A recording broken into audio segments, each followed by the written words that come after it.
Here's a major concert announcement brought to you by the Metal Hand of God podcast. This was the old sound of one of this generation's most proficient songwriters. Amazing musician and vocalist Aaron Lewis, August 25th, live at the Fillmore, brings his new outlaw country sound. Cowboy.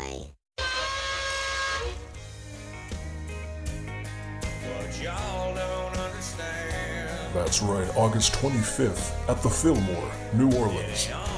Circle that date on your calendar. This is one summer concert you're not going to want to miss. Incredible! We love our whiskey and we love our homegrown. God damn, it's so good to be home. We wear Carhartt, we don't wear suits. We wear square toes. Said to be one of the greatest songwriters in our generation, Aaron Lewis, August 25th, will be performing live on stage at the Fillmore, New Orleans. Cause the biggest things in life are your friends and family. That's right, New Orleans Goes Country, August 25th. Get your tickets at livenation.com, thefillmoreneworleans.com, or the MHOG podcast website. Click on the links, it'll take you to ticket sales. Aaron Lewis, August 25th. What an amazing announcement!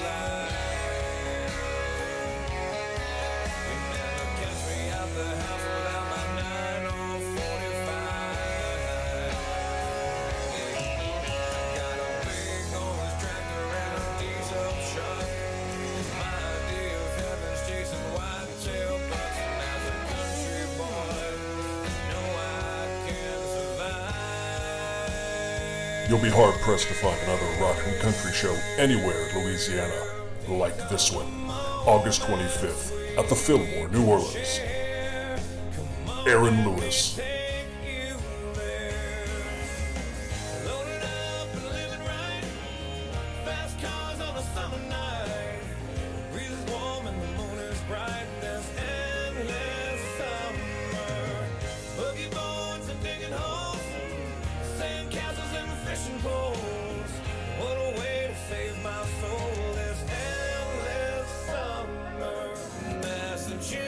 The MHOG podcast, in association with the Fillmore, New Orleans, working hard to bring you an entire year of amazing concerts.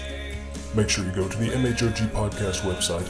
Also check out the Fillmore, New Orleans website for ticket sales, or go to Live Nation. This concert, Aaron Lewis, you can't miss, August 25th. See you there.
And welcome back to the Metal Hand of God podcast. This is Barry White. I'm just kidding. It's not. It's Wayne, and he's sick as a dog. And with me, as always, is the one, the only interrupting man. The Rum Guy. That's right. I'm just going to do the Rum Guy because I'm really tired of the other things. Oh, come on. Why are you tired of that? You don't like to be hyped? No, sometimes I just like to be. Do you know how hard it is when I'm trying to make a segment and do specific things just to try to find, like I was trying to do a best of episode just so we had something in, as a backup. Like I couldn't find anything lately that just had me saying the Rum Guy. I couldn't find any fucking thing. Well, I just need some episodes where I'm just saying my fucking name. Well, Rum I mean, Guy. you can always just say it.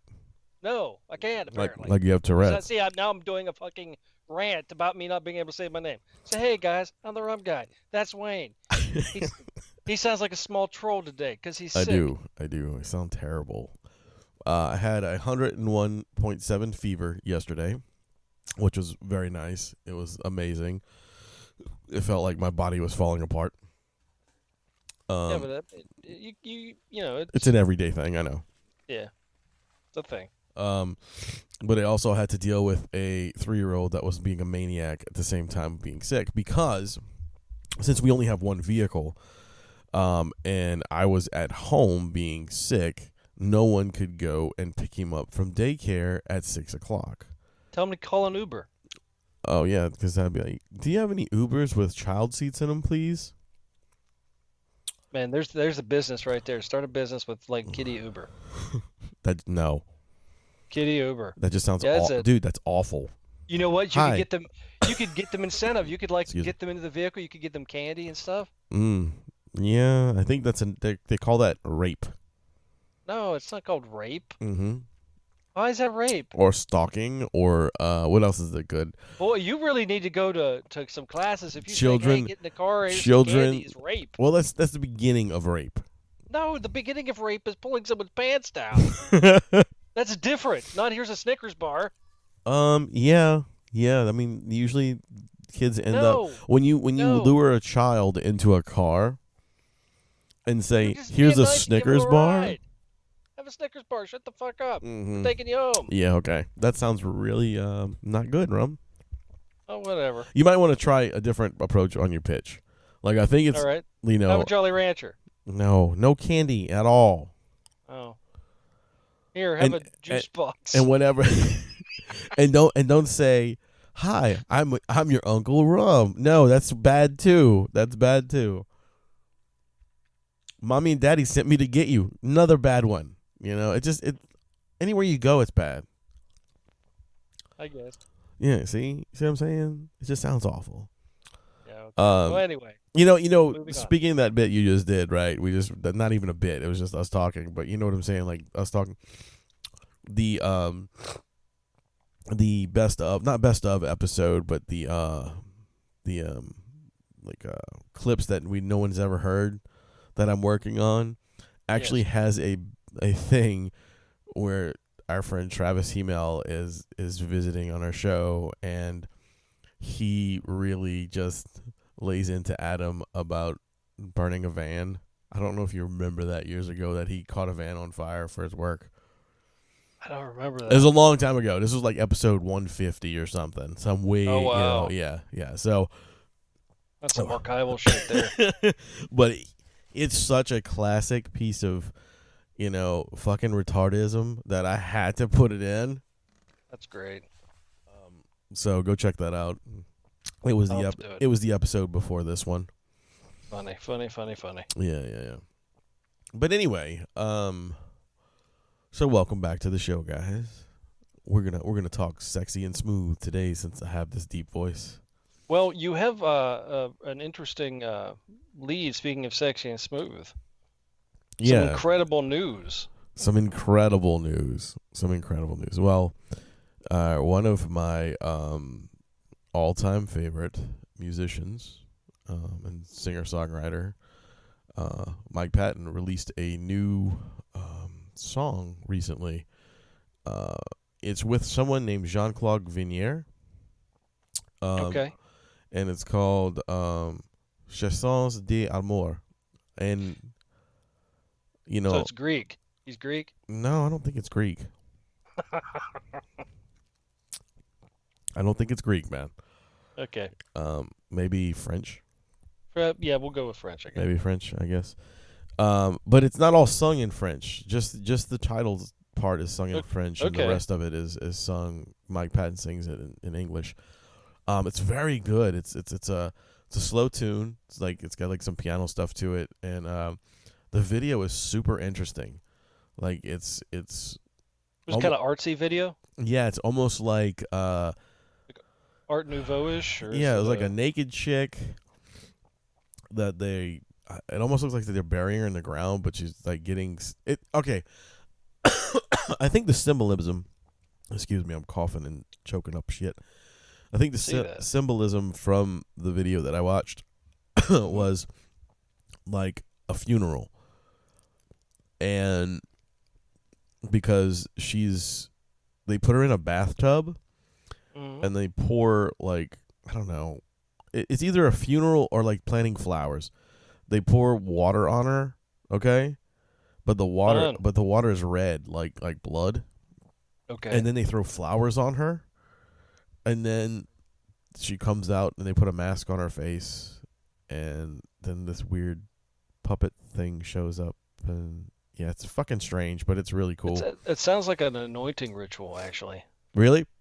Yeah. Okay, I don't know. Like I'm saying, I don't know. If I got it wrong, guys, I'm sorry. I have no fucking clue. I'm just... It's interesting. It's an interesting... I'll have to watch the video because it sounds like sounds like a lot of some interesting occult references in it. Yeah, it's very cool. Like I really, really, really, really like the video, and the song's awesome too because it's kind of like I said, it's a mellow tune. It's not like, you know, crazy Phantomus shit that he's done before. But for those of y'all know me, know that Mike Patton is like one of my idols and music, and the man can't do any wrong. Why is that? I'm just curious. What was it about him that became, he became that? At first, it was you know, at first the first thing I heard by him was Mr. Bungle and the first Faith No More album he was on, The Real Thing. Right. And well, actually, I want to say The Real Thing was his first record, and he redid the other one prior, later on, but I can't remember offhand. But anyway, when the first video I ever saw him in was when they did Epic, and at the very end, I've always had this image in my head, was him flopping on the fucking, you know, the fish flopping back and forth on the video at the end. Yeah. And the piano exploding. And there was just something about this dude, like the way he handled himself, and then the way he sung. You know what I'm saying? Like his. Well, he was all out all the time. Yeah, and his vocal range and talent just is incredible. Like it just blows me away of how amazing this guy can sing, and he still sings that way to this day, and has not fucked his voice up. And plus, he was really big. I mean, he was a big. He was an interesting person when it came to the music genre too, because he was very much. It was like it was a little punk, it was a little rock, and it was very skater culture too. Oh, extremely, and that's, I think, was another big turn on for us, is because when we first started listening to them, like I said, the first album I heard, like the first, not album, but the first song I heard from him was something off of The Real Thing. Well, I think it was Epic, and I noticed him wearing a T-shirt that said Mr. Bungle on it. So I was like, okay, this has got to be another band. So I went and researched Mr. Bungle, and I started listening to that.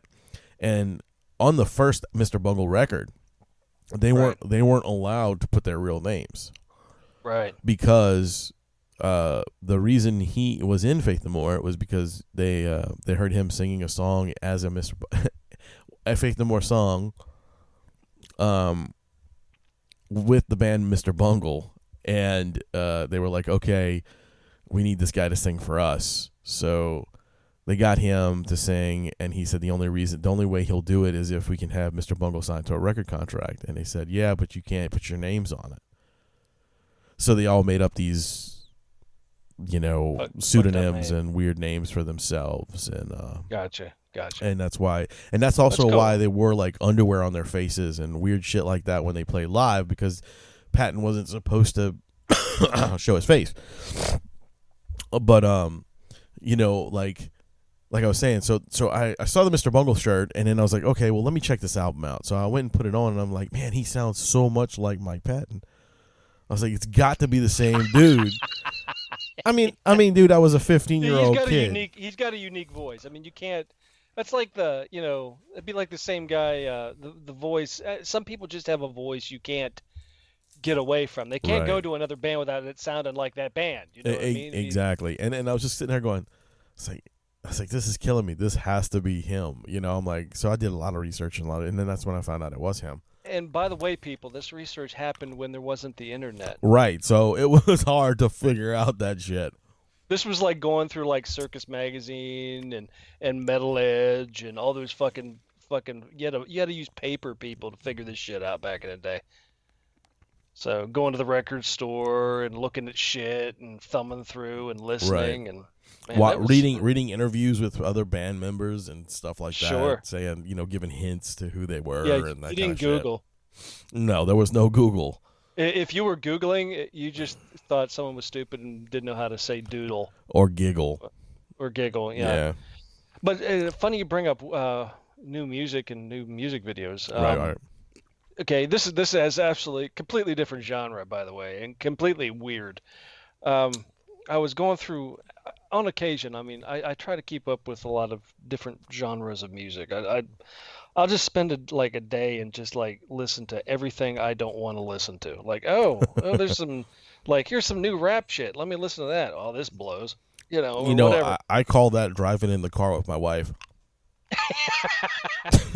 But today I'm a pretty decent. I like Chris Stapleton. Oh Chris yeah, Stapleton's yeah, artist. yeah. He's good. I think he's a great. He's a really good artist. So I was like, what? There's a new song out with Chris Stapleton on it. I'm like, oh, cool. So I was like, I was going through YouTube and stuff, and I was like, wait, there's a new video with Chris Stapleton. Chris Stapleton with Bruno Mars. Oh, Lord. Chris Stapleton, Bruno Mars with Ed Sheeran. I'm like, what the fuck is this? It's only getting worse as you keep going. Now, I gotta say, you add Beyonce in there, and I'm done. No, that's all that's there, right? All right. The song, okay, the video had me confused. The song, the video is it's a female band, all girl band, right? And they're performing, and I'm like, what's going on? Okay, it's like they're singing, but it's these guys' voices, right? All right. So that's the hook of the video. It's not really them saying, but the song is really, really cool. All right. The title, I'm going to say it, and you're going to say, well, that explains the other two people in the band. The title of the song is called Blow. Yeah, pretty much. There you go. All right. Good job. But the song is really, really cool. I'm going to have to tell you that I think Bruno Mars can actually sing very good. He's kind of like the new age version of Prince, but not as good. Yeah, I'll give you that. He really is. And I thought Prince was a fantastic musician and a very, very good songwriter. And Chris Stapleton as well is a fucking incredible songwriter and singer. If you have not checked out his band he was formerly in called the Steel Drivers before he was in the solo stuff, you're missing out. That's probably his best work. Yeah, good stuff. The funny thing is, I'm like, so where is Ed Sheeran? I'm waiting for the Ed Sheeran voice, right? He's singing. It doesn't sound like Ed Sheeran. Really? I'm like, who is this guy? And it's Ed Sheeran, but it sounds. I'm having a hard time differentiating Stapleton's voice and Ed Sheeran's voice at times. Yeah. He must be all like raspy and shit or something. Cheating. If you hear the song, you'll understand why. So I recommend. I know y'all out there in the bands and you're listening to the hard shit out there. I get you. Yeah, but most of these. I know you're thinking you're gonna lose street cred doing this, guys. Nah, but man. Go out and listen to. There's a song. Just go to YouTube. Watch the video it's called Blow. Chris Stapleton, Bruno Mars, Ed Sheeran. Listen to the song. It actually takes place in the Viper Room, the old Viper Room Club. Nice, it's that's cool. But the song isn't bad at all, and I was really surprised. But I'm not going to say I'm going to run out and buy an Ed Sheeran album anytime soon. But on this one song, he pulls it off. That's all I got to say. Nice. So, yeah, most of the people that listen to this show have a wide range of musical tastes and are, they're open-minded people. Because if they weren't, they wouldn't be listening to us. They really have to be open-minded for this show. I'll give you that. Most of I know there's some people that are stuck in one genre, which is fine. That's cool. Right. but we've just mentioned several people that are mixing genres. I mean, Mike Patton alone by himself did, he did Epic, which was basically a rap song. Then he did an entire noise album called Peeping Tom. No, not Peeping Tom. Peeping Tom was a different thing. Adult Themes, which was completely a noise, which is a really funny story on why he did that, but that's neither here or there. He did another thing called Lovage, which was a fucking R&B record with Danny Automator and like another chick. That album is one of my all-time favorite Mike Patton records. Out of everything he's done. That's bizarre. Yeah, it's weird. It's such a talented thing, though, man. And I saw him do Peepin' Tom live one time, and he brought out this fucking 16-year-old girl who was a beatbox champion. It fucking blew me away, dude. Like, wow. It was such a cool, like, weird thing to see that live. You know what I mean? Yeah. And it went well with the music that he was doing and stuff. He's basically an what do you call it? A conductor. Okay. Right. Like if you've ever seen him live, which I don't think you've seen him in anything. Yeah, huh? I saw him live with Faith No More. Okay, yeah. Well, that's a whole different beast. Okay, Faith No More was Right. a band, and that was the band. They did all their things together. Now, if I went to see him for this thing he did called Phantomus, and it's him, Buzz from the Melvins, the guitar player from Mr. Bungle, and Dave Lombardo from Slayer on drums. Okay, and it's this fucking chaotic, weird, very cool, like bizarre record.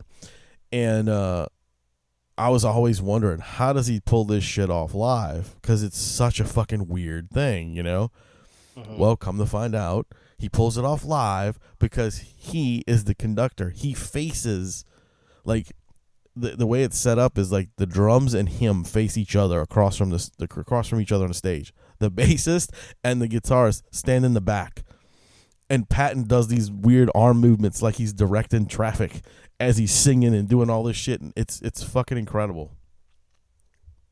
It's very cool. It's very cool. Very interesting. Anyway. Yeah, it's a very cool show to watch. But speaking of very cool things, we're gonna take a break right now and let you guys peek into the full metal music review. Figured since we're doing a bunch of music talk, we might as well let these guys finish it up for us. All right, guys, this is gonna be Full Metal Music News, so check it out. The Metal Hand of God proudly presents.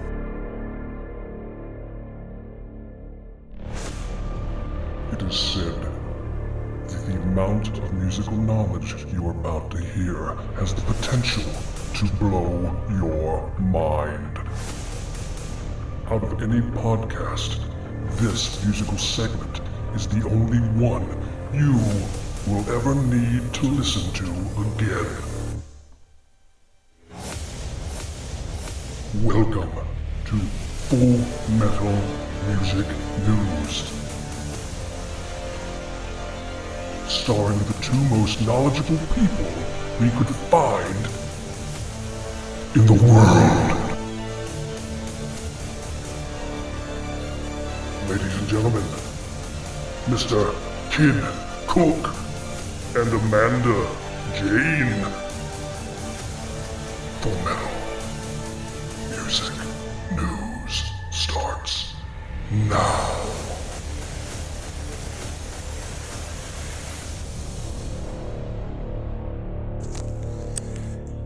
Boom! And welcome back to another segment of Full Metal Music News. I'm your host, Kid Cook, and with me as always the lovely and attractive Amanda Jane. And we're going to give you a lot of music news because we haven't done it in a while. We haven't done this in a while. It's been about, what, about a month? About a month. Since we did a segment.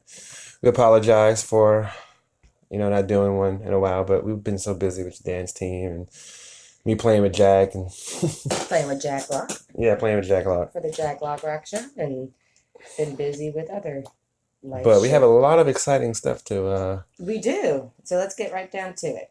first thing we're going to do is we went to another show last Friday in celebration of your birthday.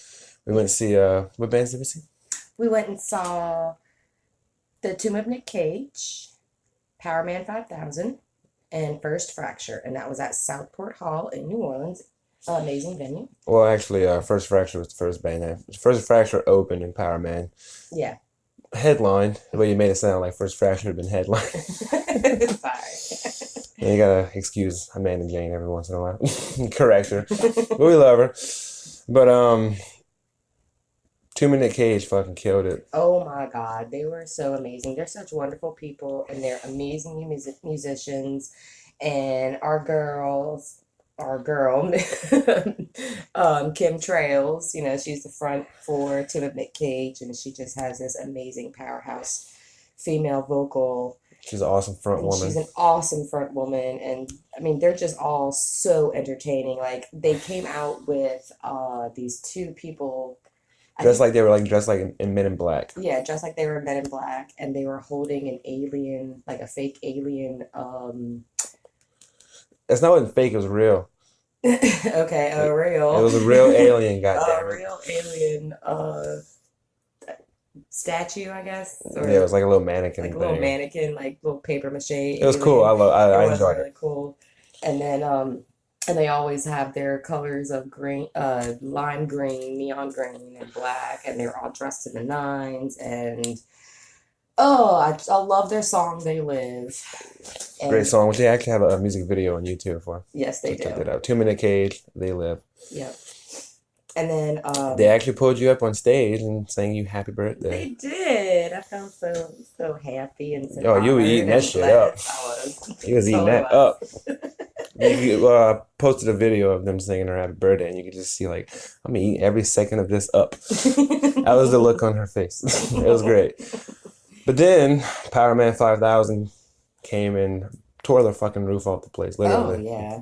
Literally. Yeah, they sang like all their hit songs from the early 2000s, and Worlds Collide. They closed when Worlds Collide. They closed with Worlds Collide. They did V is for Vampires. They did Bombshell. Nobody's Fool. Yeah, and then they threw in a new song, which was really good. Which was really good. I didn't catch the name of it because I was just so. It was like hit with nostalgia. Yeah. Again, not as much nostalgia as with Fuel, but because like. There's no original. The only original member in Power Man now is Spider, the singer. But he was like which is Rob Zombie's little brother. Who is Rob Zombie's little brother. And they look nothing alike. Not at all. Which I guess is a good thing, And then, so they were fucking awesome. They killed it. And then after the show, we went and hung out with the bass player, Merv Douglas. And he was a fucking sweetheart. Such a sweetheart. And, he helped, He's been playing with Power Man for over 10 years Yeah, now. he's been playing with Power Man. So technically he's not the original bassist, but I give him credit because he's been playing with them for over 10 years. And we actually I had him on Facebook. We did like a little interview with him, like, how long you've been playing with Power Man, and where he's from, and he says he's from Los Angeles, and he looked like, tell people what he looked like. A Super Saiyan Rufio? Yeah, like if you want to see what we're talking about, we posted a picture with him on our Facebook page, and his hair was like, it was you can't miss his hair. Yeah, like, and then he told us how he did his hair. It was like flat iron and Tresemme. Yeah. We were like, okay. He was a sweetheart, and we actually got him saying, you're listening, we recorded him saying, giving props to the Men I Hand of God podcast. Yeah, and that was really awesome. Yeah. So hopefully we can set up an interview where he can actually come on the actual Yeah, because he MHOG was like podcast. talking to us. He was like, definitely tag me in the picture. And he's like, send the band, their agent like a message saying that, we want to, to set up for an interview next time they're in town, or or whatever like that. So it would be like more a professional interview. It might not be like a recorded interview, but maybe a written interview or something. Yeah, maybe. Just to get something with him, because he really was a sweetheart of a guy. He really was. He's a good performer too. Oh, absolutely. I like how they were all like in sync, and like you had some friends that was like, "Can I dance to it?" It's like, actually, you can dance to Power Man. It's not like I guess when people hear metal or something, it's like they automatically think that it's Yeah, but like the entire time, and it's not. me and you was dancing. Yeah, Like we literally, danced our asses off. we were literally dancing to Power Man 5000, which was great. When they played Bombshell, I lost my fucking shit. But yeah. So 2 Minute Cage, fucking killed it. Power Man 5000, amazing. Definitely out. This is my first time seeing them. Yeah, mine too. And I'll definitely go see them every time they come back. Oh, absolutely. They even have like these lights hooked up to their hand, like wrist. It was like laser lights, and they would come out and like do like this robot-y thing, and the light show was top notch. Yeah, and the guitar player had a laser light that was on On the end of his guitar. Yeah, that was pretty cool. That was really cool. He was I didn't catch his name, but he was pretty cool too, because he was like talking with us while they were playing on stage. Yeah. He told your sister Taryn that, because Taryn's like, I'm pregnant. He's like, that's awesome. So they weren't assholes. No. They were very interactive with the crowd. Mm-hmm. So yeah, definitely. If Power Man 5000 is passing through your town at a venue, definitely go check them out. And it was only $13 to see them too. Yeah, it was only $13. That's awesome. Which we got our tickets to 2 Minute Cage, Yes, which I highly recommend going. Check out the 2 Minute Cage. But moving along now, we're gonna turn the tables. We're gonna talk about reggae. A little bit of reggae. Yeah, because there's like a lot of news happening in the reggae world. How about you tell us some? Well, Cali Roots just passed. It was the last weekend of June. No, It was the last weekend of May. It was the last weekend of May, which is like one of the biggest reggae festivals in the country, and we definitely want to go one year. Well, they had a lot of they had Tribal Seeds played. They had Soulja played this year. A lot of good reggae. But if you like reggae music and you want to see like a full-on reggae festival, go to Cali Roots. Oh, absolutely. It's in San Diego, California. So then, Sublime with Rome dropped an album May 31st called Blessings, and we were actually listening to it a few weeks ago, and it's a really great album. Yeah, it's probably my favorite album of 2019 so far. Yeah. So, speaking of Sublime with Rome, they just gave us love. Yeah, they did. They gave us a love by liking one of our posts about them. So yep. That was pretty cool. That's pretty awesome. That's like a little celebrity moment for us. We're like, oh my God. Yeah, it's like, holy shit, the band that we are talking about just liked our post.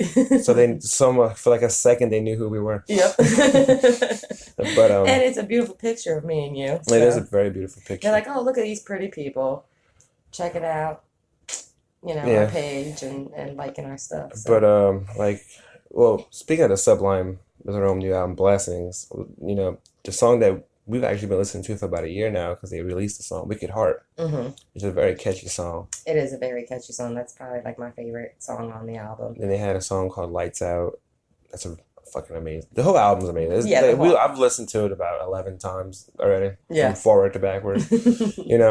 It's a top-notch album. And everybody's like, I know Rome gets a lot of shit for, being the front man of Sublime now, even though they call it Sublime at Rome, but everybody just calls it Sublime, But I think that Rome has a fucking amazing voice. Yeah. Yeah, he definitely has a beautiful voice. And he's the perfect person to do it. Absolutely. And then another band dropping a new album, which is your all-time favorite band, is 311. If anybody knows me, they know that I have a hard on for 311. Yep. He's definitely got a boner for 311. And their new album called Voyager is dropping July 12th. Which they have. Soon. Like next week. Like next week. Next week. But if you want to check out 4 brand new songs, they released 4 singles from it. Which Crossfire, Don't You Worry, Good Feeling, and What The.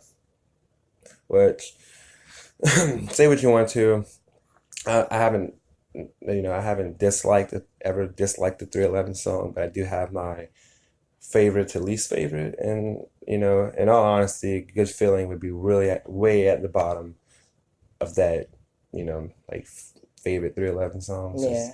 I don't know. It's like they were trying to write a radio single. Well, maybe they were because they're trying to get on the radio more and try to get more fans, I guess. But try to connect with the new hardcore generation these days. Fuck the new generation. The hardcore 311 fans don't want that shit. Hardcore 311 fans want. If you want to listen to like a old school feeling 311 song from the new album, listen to Crossfire. Crossfire. Yeah, that's definitely got that old school 311 sound and feel, and I'm actually excited to hear the new album, which apparently has been leaked. The whole album's been leaked, and people are listening to it. I refuse to. I refuse to listen to it to the actual release date, Bunch of July 12th. hacking assholes out And then continuing with the reggae.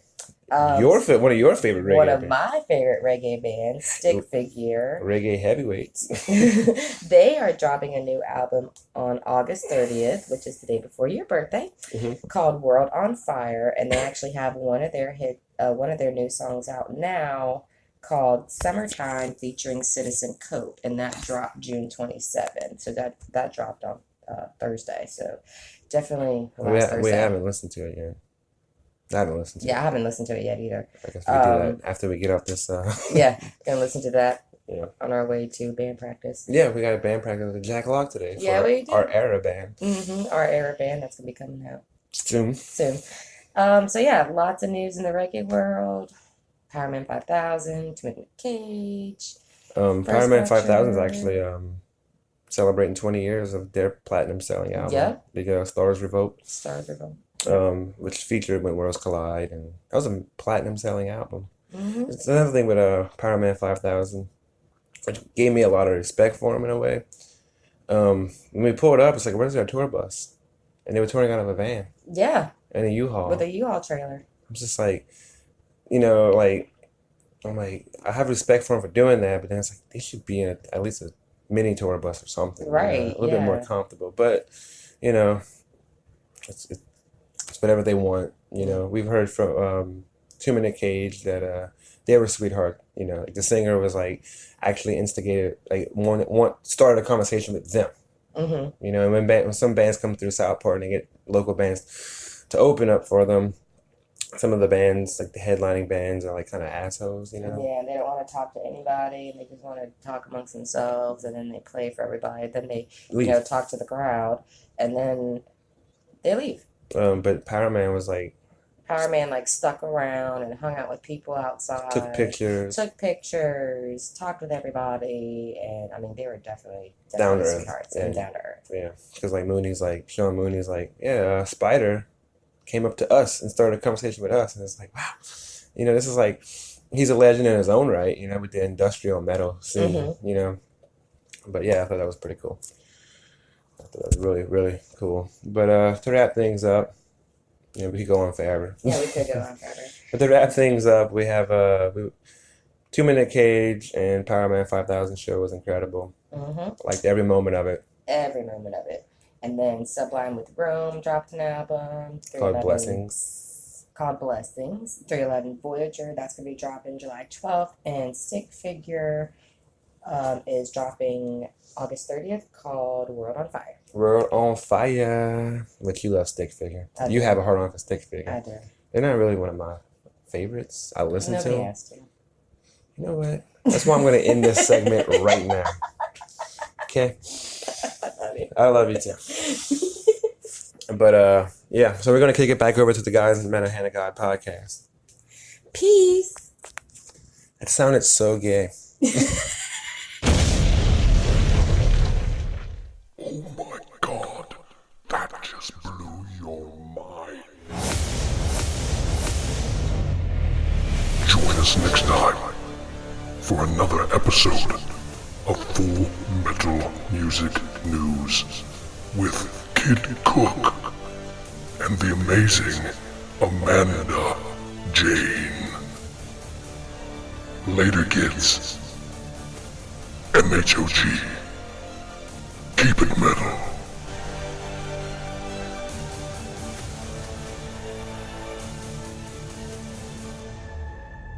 All right, guys, so that was Full Metal Music News. Those guys are really kicking ass, and I appreciate everything they do, man. So they go to a lot of shows. They do a lot of reviews. Yeah. They do. Absolutely doing good stuff. Yeah, so it's awesome. I appreciate everything they do. And like I said, we got some more surprises coming. Some stuff I want to release a little bit here and there. You might catch it on something later on. So anyway, so I wanted to talk a little bit about this. I completely forgot to tell you about this, man. What? I watched the movie yesterday, and a lot of people were talking about it like months and months ago, and I never did watch it because I could never find it. Okay. So I watched Lords of Chaos yesterday. I think it's called Lords of Chaos. If that want to make But sure. the skateboarding movie? No. That's Lords of Dogtown.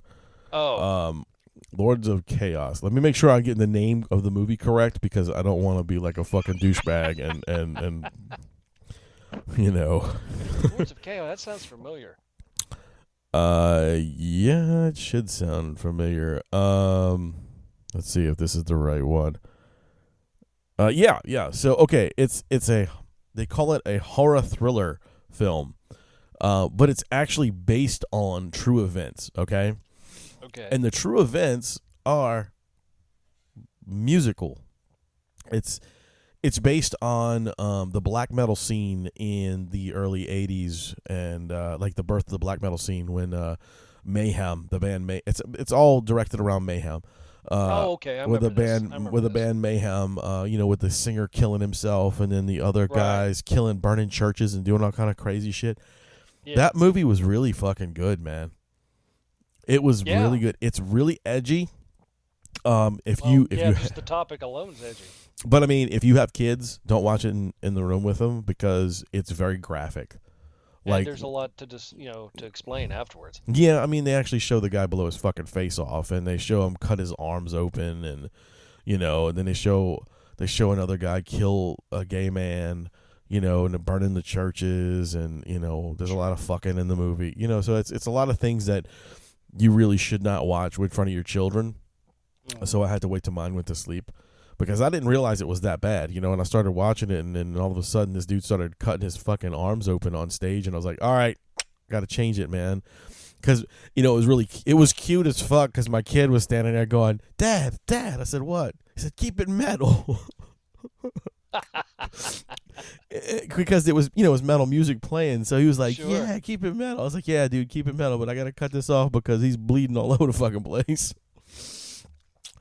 But no, man, it's really cool. I didn't know a lot of the stuff on the movie, and of course, probably a lot of it's very, very fucking, blown out of proportion. Probably wasn't quite as crazy. Who knows? But well, I know for a fact the lunatic Varg Vickers, who was the main guy behind Burzum, and he was also the bass player in Mayhem, and he was the one who killed Euronymous, which was the singer for Mayhem. Those were all true. Like, all that's true stuff. Like, he killed that man. He burned all the churches down. He convinced all these guys to do that stuff. Yeah, of course. He's in prison for that, Right. That stuff's prison. But, all the stuff in between, like the things we don't know, like the conversations they had and stuff like, we don't know if that's real. You know what I'm saying? Right, yeah. All that stuff. Unless you were there and it was written down. Right. You're talking third party information. So. Varg even said that he made he thought the movie was terrible because it was all fake. Oh, there you go. And that he said that they got some fat. I forget what he said. He's a Nazi racist. He's all of the above. As far as I know, I mean, I'm not a huge black metal guy. I don't know, all the ins and outs. I just learned stuff, a little bit of shit from what I watched, Yeah, not every band's the same. So, I mean, each his own when it comes to those. But it was a very cool movie. It was cool to learn these things, and it makes me want to read the book now. There's a book called Lords of Chaos, which was written way before any of the movie was even existed. Sure. Yeah.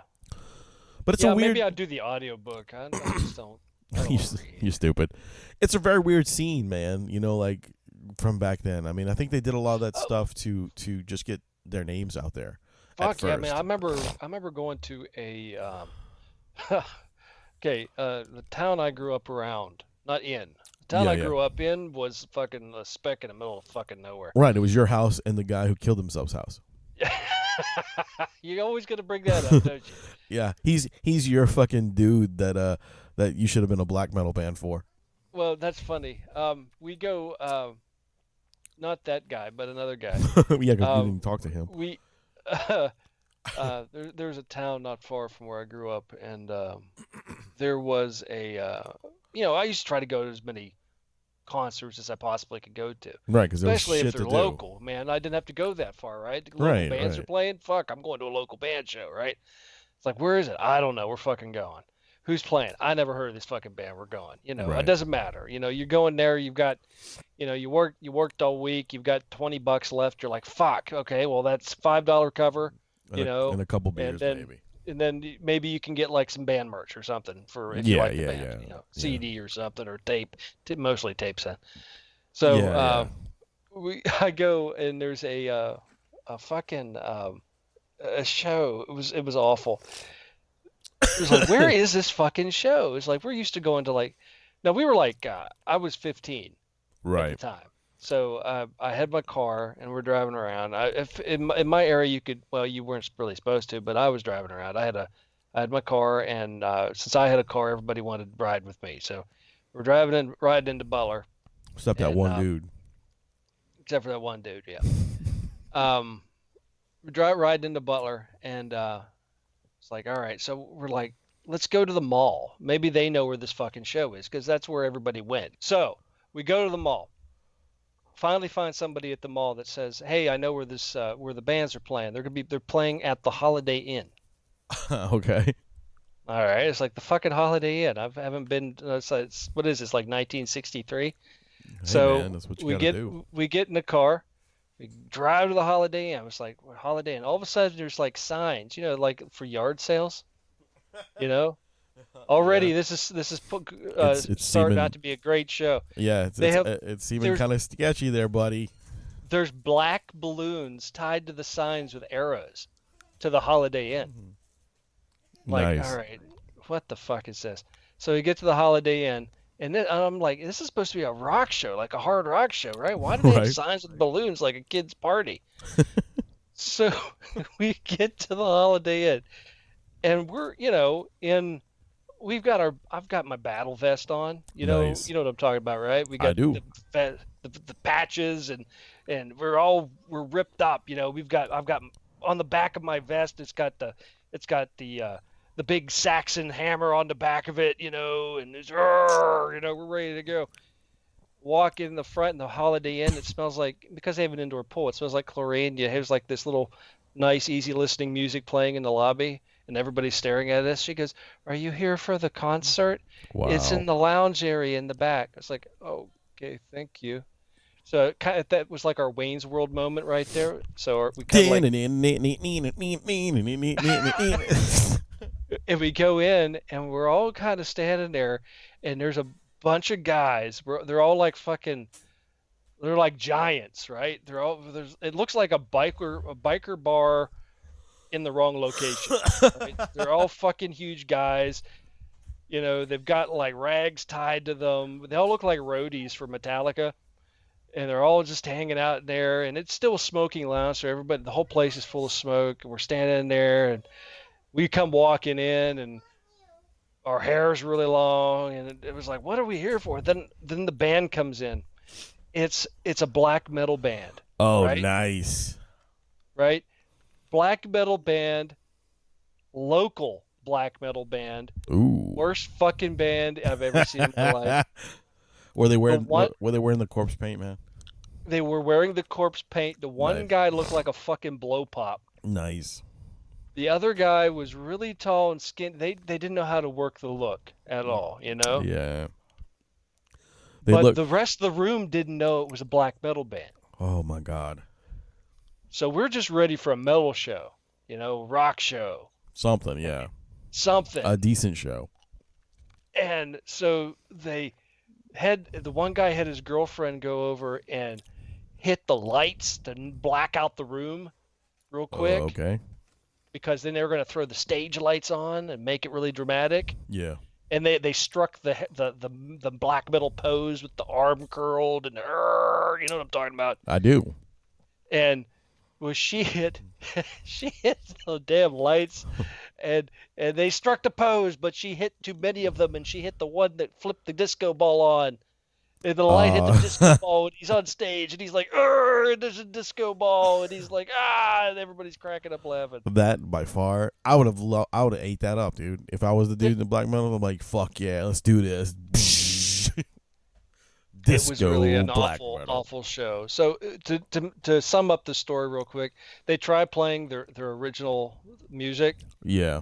It was horrible. After the second song, they got booed so bad that the rest of the crowd made them play Skid Row, Whitesnake, Poison, just to get them through the show. That's terrible. I would have told you guys to go shut the fuck up, and you would have listened to my music. If you didn't like it, you could fucking walk out.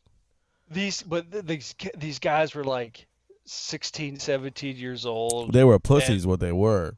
Yeah, and they were like, "Oh my god," because look, we were all taken by surprise by this band. Like, what the fuck? But it was awful. It wasn't even like good. Terrible. Even mediocre. It was like they forgot to tune. Yeah, it wasn't even good bad, right? It wasn't even good bad. It wasn't good bad. Yeah. I mean, Mart Flanagan sounds better than this. Oh, that's terrible. Oh my god. God, that fucking garbage. He's a fucking dork. But no, man, like if you would have said that to those dudes in Mayhem, they would have killed you. Oh yeah. Literally, like that one of their first shows that they played to get a I guess it was one of the first shows, I don't know, but to get like the word talking about them, they walked out, and of course it was kind of like the same thing. Everybody was just standing there because black metal didn't exist. Right. And or at least their style of black metal didn't exist. I mean, Venom was out already, doing their thing, and so was Hellhammer, which eventually turned into Celtic Frost, I think. Yeah, Celtic Frost. Right? Yeah.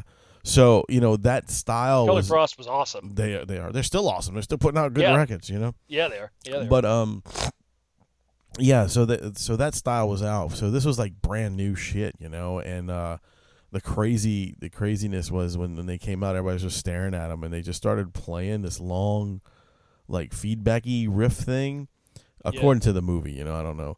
And the singer Dead started cutting his arms open on stage, and then he fucking threw a pig head into the crowd, and then they started playing, and like his blood was spraying all over the people and shit. It was crazy.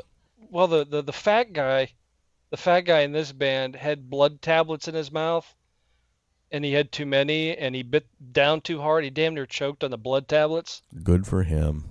And then when the singer's girlfriend, the singer's girlfriend hit the lights, and then she accidentally hit the disco lights, all you heard was, "God damn it, Tammy!" That's funny. God damn it, Tammy.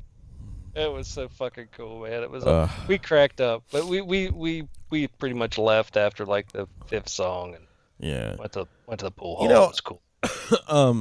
I did see another movie. I completely forgot about it, and I was on a music movie kick. Oh, okay, cool. And I finally sat down and watched Bohemian Rhapsody. Oh yeah. I didn't like it at all. No, it was too one-sided to me. To me, honestly.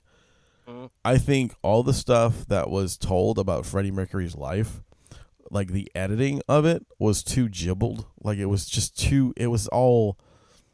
How can you say it? It's not? It was too much crammed into one thing. Yeah, and it was like too many little bits and pieces. Like nothing really explained much. You know what I'm saying? It was just kind of like, here's this, here's that, here's that. Oh look, here's that, here's that, here's that. And I'm going, okay. And then they put the big concert, and then with the 3 or 4 songs at the end. And that is why this is my philosophy of this movie. Mm-hmm. The reason why people love this movie so much is because of that last 20 minutes. Because that's all. Because if you saw the original concert, everybody loves Queen, dude. Yeah, that's what made that concert. If everyone loves Queen, so when you end the movie with 3 or 4 Queen songs and they leave, they're like, "Oh man, that was fantastic! It was so good." It was not a well put together movie.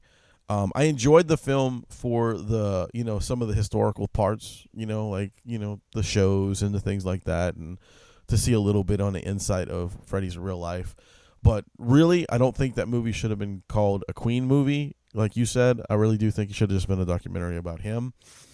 Yeah, it was. It should not. It really, to me, it shouldn't even been called Bohemian Rhapsody.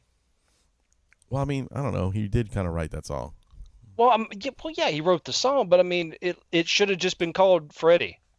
Yeah, or something, or Mercury would have been pretty cooler. Or Mercury would have been fine, but it really didn't highlight or showcase or talk about any of the other band members. No, I mean it did a little bit, but it wasn't much. The first 5 minutes of the movie when the band was originally playing. Yeah.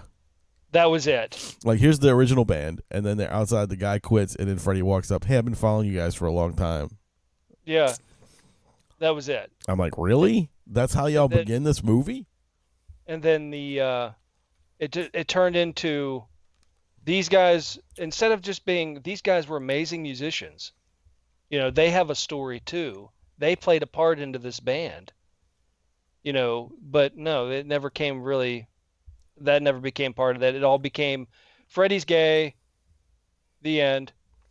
Yeah, I mean, and also from what I've heard, the young lady that is supposed to be his wife, or is implied that is his wife. Yeah. They never were married. Right. So it was not his wife. And he was best friends with the girl. So honestly, that was kind of made up shit for the movie anyway. And the reason why when Freddie did pass away and he left all of his stuff to her was because, not because they were married, but because he said that if he was heterosexual, that he would have married her and given all the stuff to her anyway. And he had no one else to give it to at that time. Except for the guy that he ended up with. Right. But that guy wasn't legally, you couldn't be legally married to him. So no, but he could still have just given his stuff to him. I think he gave some stuff to him, but like the majority of his belongings went to her because they were best friends, and it was what it was. It was a very long intro to a nice music video. Pretty much. And like I said, it was beautiful film. The casting was great. Yeah, I really dug the way everybody looked. I did have a problem with the guy playing Freddie Mercury because I don't think he looked like Freddie Mercury. I think he looked more like Mick Jagger. I thought he looked great as Freddie. Like some parts he did, but some parts when he was like doing the dancing and moving, I was like, dude, that dude's moving like fucking Mick Jagger. You know, I mean, he looked like Mick Jagger to me. But you couldn't deny those big bubbly eyes. You know what I'm saying? Like Jagger's got those big eyes, like that dude does. Okay. And I really liked Mike Myers in the movie. Yeah, that was weird though. No, I thought it was great. And my favorite line in the whole fucking movie is when they were playing Bohemian Rhapsody, and at the end of it, they were arguing about playing, having that on the record. Because of Wayne's World. And he drops that fucking line. He says, it's not like we're going to have any kids in the future banging their heads to this song in their car. And I was like, that's fucking awesome. Right. I was like, that is the best line in the entire fucking film. And they can't have no one will listen to a 6-minute song. Yeah. And he's like, well, if you think 6 minutes are long, I pity for your wife. But I agree with you. I thought the movie was well done in certain aspects, but as a movie about a band, it was not a movie about a band at all. Speaking of bands, and since we've been talking a lot about musicians this time around, ACDC frontman Brian Johnson is doing a TV show. Whoa. Yeah, he's I'm trying to think what the hell is it. It's he's going across the globe, I guess. There's a TV show or a channel or something called AXS. I'm going to assume they call it Access TV. Yeah, probably. And the series is it's a popular series. I guess it's in the BBC area in that most world. Most likely.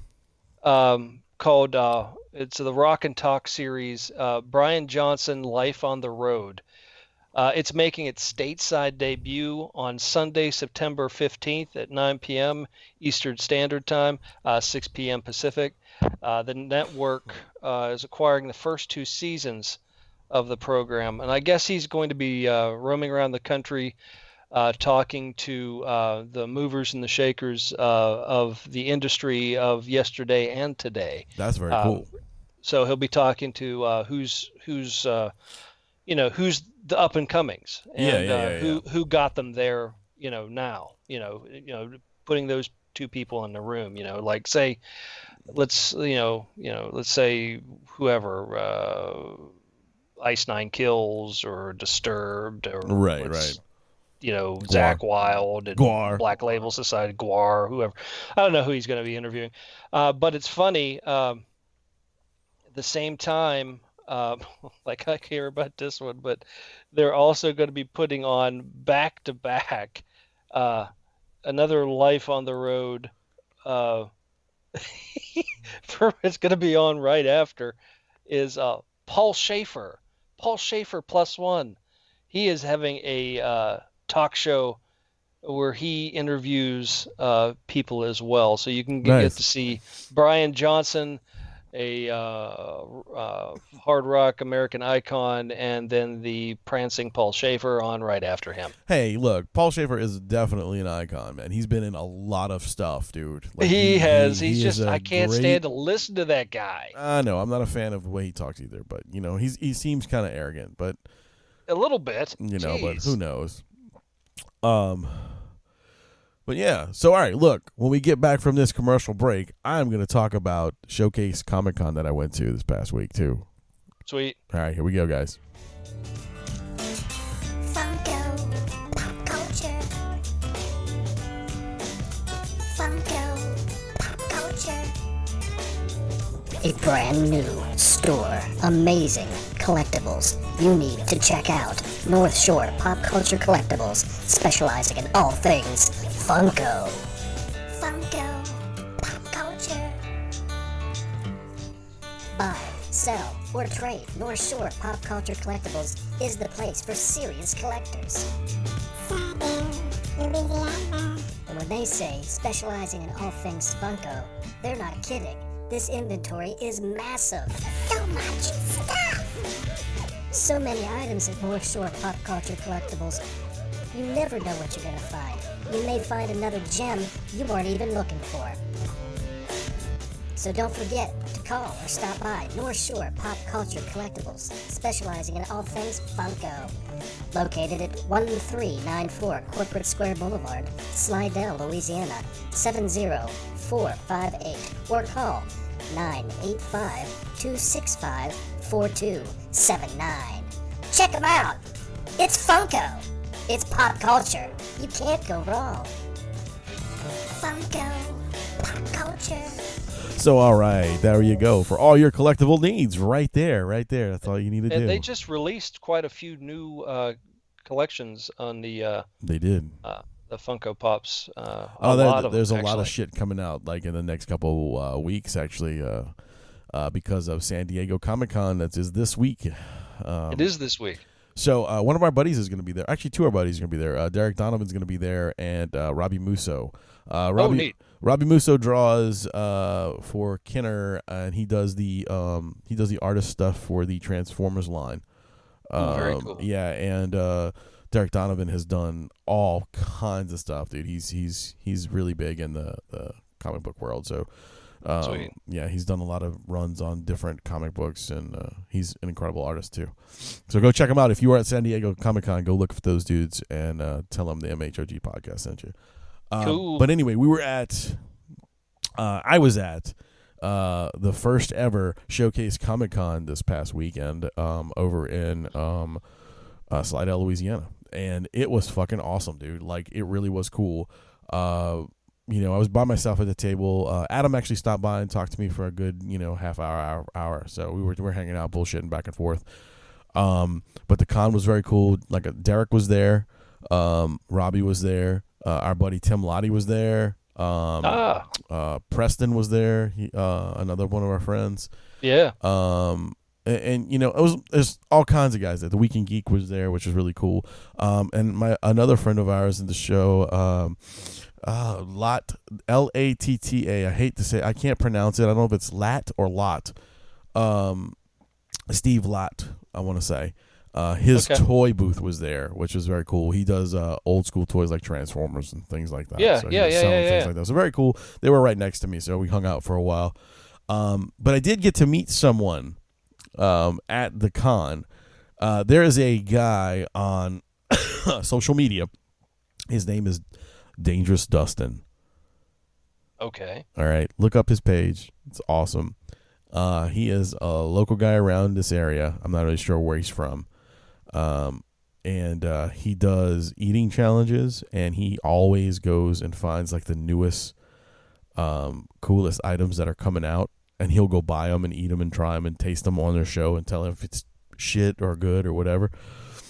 But he posted that he was there at the show, and I've been wanting him to come on because I want him and the Champ to do a challenge against each other. Oh, God, that'd be cool.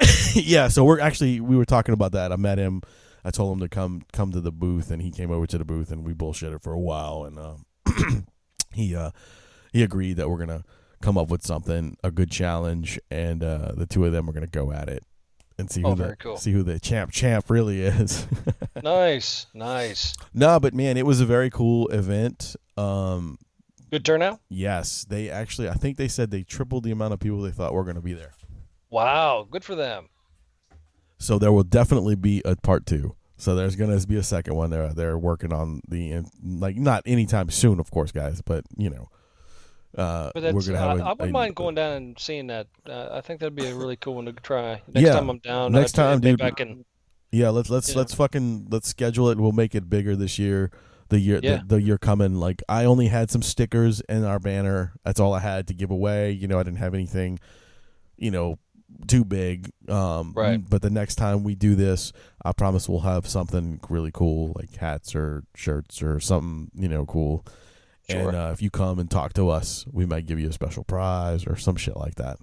Oh, very cool, man. Very cool. But it was cool. It was fun. I mean, like I said, It was cool to see everybody. I was very excited that it was a huge turnout like that, especially for Tim is the gentleman who started the Tim Stoddard. He actually runs and owns Showcase comic book store over there. Showcase Comics. Nice. Yeah. Nice. But yeah, so that's all I wanted to say. What you have some other interesting things on your agenda, don't you? Well, I just got the one thing. It kind of goes along with the cons and stuff like that, which is how well. I like specific types of TV shows and stuff. I've always been fans of things like Buffy and Angel, like the witches and werewolves stuff and like stuff like that. Yeah. Yeah, anything that isn't dealing with mainstream reality, I'm a fan of. Right. I think that's great. There's a show that's been on just for a few seasons, but it was possibly going to go away. But it's getting a rebirth reboot? into its season. Nice. Thanks to fans. Oh, there you go. See, guys, it does happen. It does happen. Fans shut down Times Square. Wow, that's pretty impressive. It is impressive. They got shut down, and their voice was heard, and it's coming back. They just needed a little bit more of a push. I have a feeling it was coming back anyway, but the fans, it always helped. Don't the leave me TV hanging. show. What was that? Don't leave me hanging. I need to know what the name of the show is, man. Winona Earp. Really? All right. That's cool. I've actually never seen a season of that. I've always been interested in it. I had no idea what it was. I've watched all the seasons up to date, and it was only it's like one 3, of those. huh? Yes, it's 3 seasons. This is going to be, I believe, season 4. The concept's a little silly. It takes a minute for you to get into the concept. It takes maybe just a minute. But that's the reason I was kind of steering away from it. When it first started, it was like, you're like, well, maybe they should have put some more thought into this. But what helped them is it's a TV show. You can actually see the growth of the show.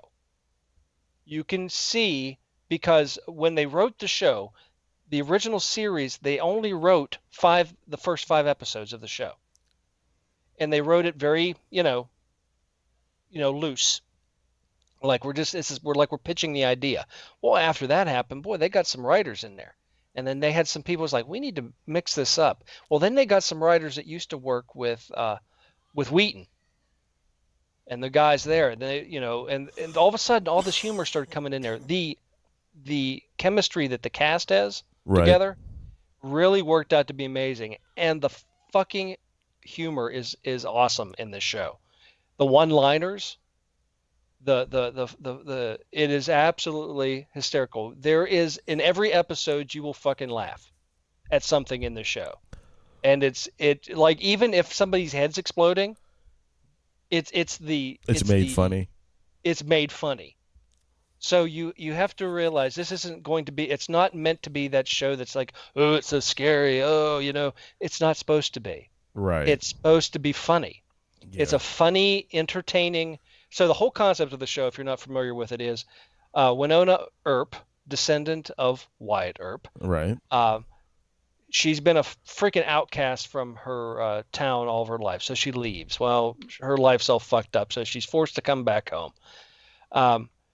Her family apparently is peacekeepers. Of course, there have always been peacekeepers, but not just in the normal sense of the word.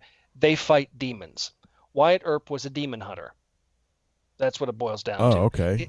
His gun, the Earp gun, is a crafted demon-killing weapon. So there's a story with that. So you learn that in a thing. The types of demons, they're called what are they called? Revenants? Yeah, revenants. All right. So there's the town that they live in is Purgatory, Texas. So already you see where this is going. Nice. The demons can't leave Purgatory. The town is cursed. So they're trying to get out. When demons arise, they're stuck in fucking Purgatory. That's funny. It's literal Purgatory. It's hell on earth. That's funny. So they have to send them back to hell so the town doesn't get overrun.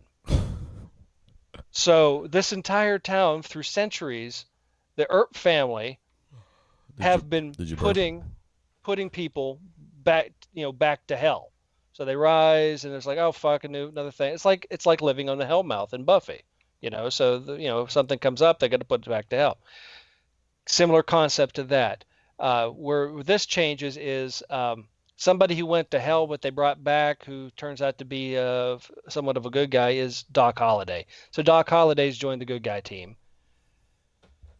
So there's, and then of course you bring in a government agency. There is some pretty hot chicks in the show, so that helps it out quite a bit too. Yeah. Funny enough, there's a sheriff's deputy who is in the show. Her name is Officer Hot. Jesus Christ. Which is a running joke throughout the show. It's like, and they're like, "What is your name, Officer Hot?" Seriously, yeah, she's got like flaming red hair and really big boobs. Oh Jesus. But it's a running joke, and then there's but it's a really good show. So I recommend, if you haven't seen Winona Earp, sit down, start watching through it. Or, if you want to get a taste of what it's like, if you want to see some funny highlights of it, which will not ruin the show at all, go onto YouTube and type in funny clips or funny moments from Winona Earp and watch some of the funny clips, and you'll get an idea of what I'm talking about, because the freaking humor in this thing is hysterical. I think you just like saying Earp. Earp. I think it's great, man. I really do. It's that type of humor, that type of stage humor. It's a little Buffy-esque in the way the line delivery type of thing. Right. A little like Firefly, silly back. Very Firefly-ish, yeah. Very back and forth banter, yeah. I dig that kind of shit. So yeah, I'm gonna check it out, man. In fact, I'm off of work tomorrow, so I might watch a little bit of it just to see what it's like. Yeah, I think you'll dig it, man. Because I can't tonight because I got to do a lot of editing, so that's how it works. But if like I said, watch some of the highlights, just the highlights of some of the funny moments, just to get an idea of what I'm talking about, right. And then it'll get you hyped for the actual show. Sounds like a plan, man. Yeah. Well, guys, I think we have reached our goal here at the MHOG podcast. That's right, baby. That's it. This is the end of the show. Yeah. You know, it's funny. I ain't even trying to talk like this. This fucking cold's got me all fucked up. Oh, I know it, man. Yeah, I mean, it just sucks because I got all this going on, and then, you know, I have those throat issues too, so it's compiling on top of this. So it's not any better. It's getting worse. Well, you've got that doctor's appointment this next Friday. Not this Friday coming. Not this one coming, but the following one. Yeah, the 19th. Yeah. I'll be going under sedation, ladies and gentlemen. So get ready for an archive episode, people. Yeah, I'll get ready for something because I'll be out for a little bit. I don't know how long it's going to take me to I don't think it'll take me a long time to talk again. You know what I'm saying? I don't know what they're going to be doing to me. If they're doing biopsies or whatnot, so we'll figure it out. If you wake up from looking at your throat and you wake up and your butt hurts, they did the wrong thing. Yeah, I think so. Yeah. Or if I wake up and my mouth tastes like shit, they use the wrong tubes. Wrong tubes. Yep. Wrong. Oh, damn, we put the wrong damn thing in your mouth. My bad. Wrong scope. I'm like, you motherfuckers. Damn. It could have been at least my own ass. I'd have been okay with it, but you probably used somebody else's. That'd be awful. Yeah, it would. It'd be terrible. But thank you guys for joining us on this little bit of roller coaster here. Hope you learned some stuff. Hope you go out and listen to some new music that we mentioned, some old music that we mentioned. Go look at some new shows. Go check out a movie. Whatever you want to do. But always remember to come back to us because we'll teach you something. We learned something. We'll learn you something. Anything. Even if it's wrong, you learn it. You learned it. That's right. You might have learned it wrong, but we taught you. That's right. Anyway, I was your host, Wayne. I'm the Rum Guy. And remember, ladies and gentlemen, boys and girls, to keep it metal.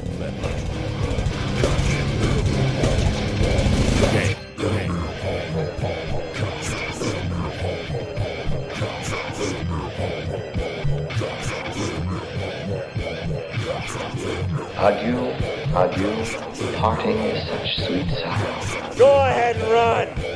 Run home and cry to mama. Get the fuck out. Okay then. That's it.